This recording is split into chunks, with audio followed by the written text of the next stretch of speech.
ನಮಸ್ಕಾರ. ವಿಕೆ ಡಿಜಿಟಲ್ ನ್ಯೂಸ್ಗೆ ಸ್ವಾಗತ. ಆಗಸ್ಟ್ 1ರಂದು ರಾಮಕೃಷ್ಣ ಆಶ್ರಮದಲ್ಲಿ ವಿವೇಕ ಸ್ಮಾರಕ ಉದ್ಘಾಟನೆಗೆ ಆಗಮಿಸುತ್ತಿರುವ ಪ್ರಧಾನಿಗಳಿಗೆ ಶಿಲ್ಪಿ ಅರುಣ್ ಯೋಗಿರಾಜ್ ಅವರು ಕೆತ್ತಿದ ಸ್ವಾಮಿ ವಿವೇಕಾನಂದರ ಏಕಶಿಲಾ ಮೂರ್ತಿಯನ್ನು ಉಡುಗೊರೆಯಾಗಿ ನೀಡಲು ಸಿದ್ಧಗೊಳಿಸಿದ್ದಾರೆ. ಈ ಮೂರ್ತಿಯು 8.5 ಕೆಜಿ ತೂಕದ 1.5 ಅಡಿ ಎತ್ತರದ ವಿಯೆಟ್ನಾಂ ಮಾರ್ಬಲ್ನಲ್ಲಿ ನಿರ್ಮಾಣವಾಗಿದೆ.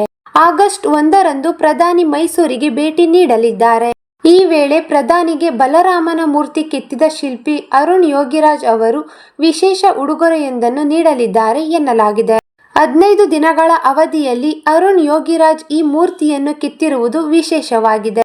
ಕನ್ಯಾಕುಮಾರಿಯ ವಿವೇಕಾನಂದ ರಾಕ್ ಮೆಮೋರಿಯಲ್ ಮಾದರಿಯಲ್ಲಿ ಇದು ನಿರ್ಮಾಣವಾಗಿದೆ.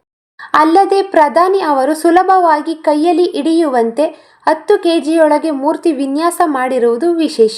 ಜೊತೆಗೆ ಮೈಸೂರಿನ ಸಾಂಸ್ಕೃತಿಕ ಪರಂಪರೆಯನ್ನು ಪ್ರತಿಬಿಂಬಿಸುವ ವಿಶೇಷ ಉಡುಗೊರೆಯೊಂದನ್ನು ಪ್ರಧಾನಿ ಅವರಿಗೆ ಅರ್ಪಿಸಲಾಗುತ್ತದೆ ಎಂದು ಮೈಸೂರು ರಾಮಕೃಷ್ಣ ಆಶ್ರಮದ ಮುಕ್ತಿದಾನಂದ ಜಿ ಮಹಾರಾಜ್ ತಿಳಿಸಿದ್ದಾರೆ. ಆಗಸ್ಟ್ 1ರಂದು ಮೋದಿ ಅವರು 45 ಕೋಟಿ ರೂಪಾಯಿ ವೆಚ್ಚದಲ್ಲಿ ನಿರ್ಮಿಸಲಾಗಿರುವ ಸ್ವಾಮಿ ವಿವೇಕಾನಂದ ಸ್ಮಾರಕ ಹಾಗೂ ಸಾಂಸ್ಕೃತಿಕ ಯುವ ಕೇಂದ್ರವನ್ನು ಉದ್ಘಾಟನೆ ಮಾಡಲಿದ್ದಾರೆ.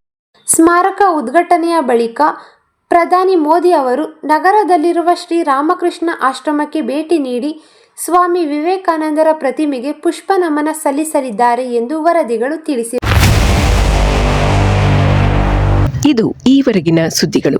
ಮತ್ತಷ್ಟು ಸುದ್ದಿಗಳಿಗಾಗಿ ನೋಡ್ತಾ ಇರಿ ವಿಕೆ ಡಿಜಿಟಲ್ ನ್ಯೂಸ್. ವೀಕ್ಷಕರೇ, ವಿಕೆ ಡಿಜಿಟಲ್ ನ್ಯೂಸ್ ಯೂಟ್ಯೂಬ್ ಚಾನಲ್ ಅನ್ನು ಲೈಕ್ ಮಾಡಿ, ಸಬ್ಸ್ಕ್ರೈಬ್ ಮಾಡಿ ಮತ್ತು ಹೆಚ್ಚಿನ ಜನರಿಗೆ ಶೇರ್ ಮಾಡಿ.